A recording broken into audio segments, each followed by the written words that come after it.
Hi guys, Iron Cameraman here. You see the Titan Cameraman anywhere? He's there, just hiding underwater. While you're still confused about what the heck that was, I'm sitting here thinking, this might be the weirdest intro I've ever done. Did I lose my mind, or am I just out of ideas? Honestly, if someone had shown me this clip out of context, I'd probably think, yep, Iron's finally lost it. But don't jump to conclusions just yet. Trust me, by the end of this video, that strange joke about the Titan disappearing will seem like nothing compared to what's coming next. Here's another mystery for you. The stuff Hugo Boss saw in episode 78. Did every character see it too, or just him? And remember episode 64? The secret agent is standing right there in front of the POV cameraman. Why didn't he zoom in on him or react in any way? For someone like that to go unnoticed, that's suspicious to say the least. Now tell me, don't you get the feeling that there's something in Skibidi Toilet we've all been overlooking this whole time? Something small,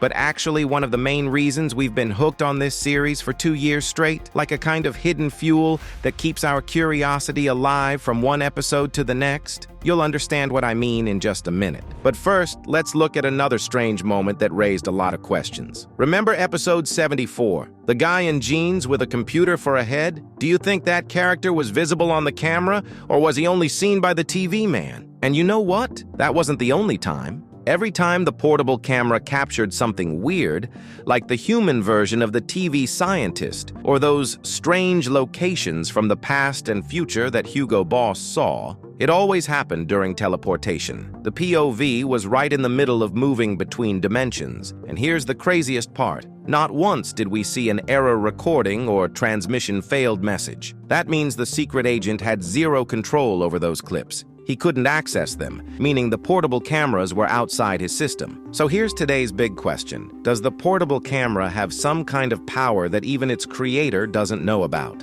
A power to see not objective reality, but other people's memories, visions, or even how they perceive the world, while it's inside the teleport. In other words, is the POV showing us not what the camera sees, but what the character it's attached to sees? And now you get why I started this video with that weird question. Do you see the Titan Cameraman? Maybe what we see isn't what the characters see at all. Maybe some of the stuff we see on screen is meant just for us, the viewers. But inside the story, the characters might not be aware of it at all. So, not everything shown on screen is necessarily seen by the characters. That means they perceive the world subjectively, and that, honestly, might be one of the deepest ideas in Skibidi Toilet. It's been there since the beginning. I mean, come on. The whole series is shot in first person for a reason. And just with this idea alone, you can start answering all the questions I asked earlier. But here's the thing. There could be dozens of different answers, and every one of them could make sense in its own way. That's why I talked with my team, read through hundreds of comments on my recent videos, and landed on two main explanations that the fandom's been debating. One is more logical and simple. The other, well, let's just say it's very us, full of twists, weird conclusions, and a really interesting theory. Let's start with the first theory. The portable camera exists purely as a technical tool to stick with the show's tradition of being filmed in first person. It doesn't show what the character sees, just like the cameramen don't actually record anything when there's a recording error. We've seen that during those moments the TVs display nothing, but we, as viewers, still see what's going on. Showing a black screen would be boring, right? So there's no deeper meaning here. It's just an artistic choice. There's no secret plot twist or hidden tech explanation behind it. So, not everything we see is seen by the characters. For example, if we see Computer Man through a TV man's POV camera, that doesn't automatically mean the TV man himself noticed him. And if, say, the detective tried to review that footage later, chances are he wouldn't see that character at all, because he simply wasn't recorded. As you might have guessed, I don't really care much for this first theory. It doesn't blow my mind or anything, but I wanted to share it anyway, since a lot of you ask me to include alternative points of view, not just the ones filtered through my usual sci-fi brain. Now let's move on to the second explanation. What if the portable cameras actually do show us how the characters see the world? It's kind of like the portable speaker the TV scientist installed in his own head. It worked like a built-in voice reverser,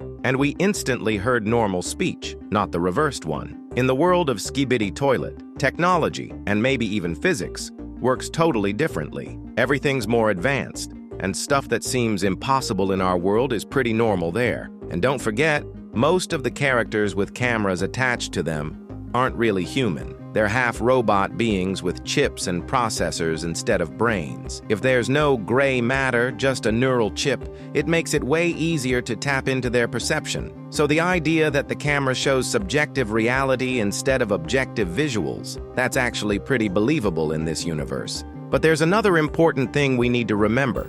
In episode 77, we saw Camera Woman in her human form, and in that moment, the POV belonged to a regular cameraman, not a portable unit. So we shouldn't assume that every weird or surreal moment we see in the series is the work of the secret agent. Nope, sometimes it's just the imagination or hallucination of the POV character. And if there's no recording error during those scenes, the secret agent had no reason to block or hide that footage from others, like the detective. Now, let me take things one step further and give you something that might just blow your mind. If we can't be sure what the characters actually see, what's only visible to us, or what's just someone's imagination, then that means the entire Skibidi Toilet plot is really made up of little stories told from different characters' points of view. That's the textbook definition of a narrative trick called the unreliable narrator. So now ask yourself this. If the secret agent can manipulate characters inside the series, who's to say he isn't manipulating us too, the viewers? What if no character has ever actually seen him at all? What if his existence is something that only we, the audience, experience? Think back to episode 64. He was standing right there in front of the POV camera, and nobody reacted. Let's say the secret agent woman hides her identity, and it's clear that she objectively exists. But the secret agent himself, that's not as clear. Maybe he's just part of the narrative, a kind of entity visible only to us. And I'm not saying he doesn't exist. We've seen him hand things to POV characters before, like in episode 62. I'm just saying, casually standing around in plain sight like that, that's super out of character for someone like him. Remember how I said at the beginning of this video that today's topic is like the fuel that keeps our interest in Skibidi Toilet going? Well, what I was talking about is the narrative mystery, the technique where the central question of the story is never fully answered. That's exactly what's kept viewers hooked for 2 years straight. It's the reason we keep getting so many theories, so many discussions, and yeah, my videos too. If you've watched shows like Severance, Lost, or Black Mirror, then you know exactly what I mean. There's always this lingering sense of mystery and unanswered questions. And here's a fun fact to end on. A while back, Mr. Boom responded to the question, "What were the UFO toilet and the fake G-Man talking about?" And he said, "In episode 79, we will learn about that." I really hope he still plans to show us, and that the script hasn't changed since then. And if you noticed, in both episodes 77 and 78, we did get some plot reveals, even if they were small. And those were only possible thanks to memory sequences, some clever artistic touches like Camera Woman's face reveal, and of course the portable cameras. And by the way, if it turns out I was right and the TV man did actually see Computer Man, then that opens up another cool theory. It would mean that mysterious character was invisible, because when the TV man looked back again, after the teleport ended, he was already gone from the hallway, which means if he was only visible during teleportation, then invisibility tech might be connected to the abyss as well. Basically, being in the abyss means you're everywhere and nowhere at the same time. That would mean characters using invisibility have found some way to move physical matter without affecting the rest of their structure or outer shell. Don't forget, the Skibidi scientist has known how to use teleportation since back in episode 55. He somehow integrated that tech into the Skibidi skull. And the Astro UFO? It built a device that prevents the abyss gates from being closed. I think both of those characters got their knowledge from the same book of the TV men, the one lucky cameraman spotted back in the Skibidi Toilet lab. So it's really just a matter of time before the enemies figure out how to channel the power of the abyss for their own use. And speaking of that, when the secret agent talked with Plunger Man in episode 70, they were in a pitch-black room. It really makes you think that even his office is located inside the abyss, which means all of the Alliance's power and their most overpowered tech might actually originate from there. And now I know a lot of you are probably wondering, if all it takes to use the power of the abyss is knowledge, and it's not some kind of special ability for the chosen ones, then why hasn't the Alliance made it available to all their agents? Why is it still only the TV men who can use it? I've got an interesting theory about that. But first, I want to hear what you think. Drop your wildest theories in the comments. I'll feature the craziest and most original ones in the next video. Don't forget to subscribe so you don't miss it. See you next time.